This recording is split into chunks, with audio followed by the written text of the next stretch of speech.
Welcome to Harmony of the Seas, room 10282, deck 10282. Come inside. It has a desk area here, putting on your makeup. That's usually what I use it for. You have two regular outlets, international outlet, actually 3 outlets. Looks like 2 USBs, and then the light for the mirror. There is a fridge, it's actually a cooler, not even really a fridge down here. You've got drawers in here. Also, that comes with your hair dryer. And then we have it set up as a king size bed, but if you are traveling, you can split this and turn it into 2 twin beds. Each has a little nightstand and a light by the bed.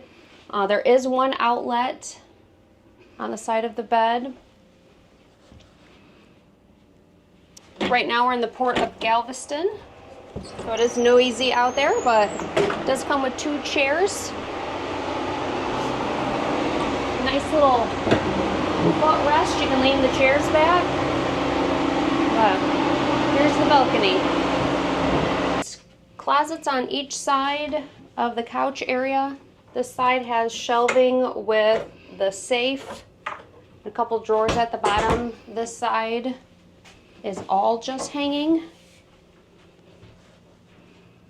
which is good size. And then here's our bathroom. It's got a stand-up shower. It is a good size stand-up shower with this glass door. Toilet, sink area. There is no outlets in the bathroom. That's room 10282.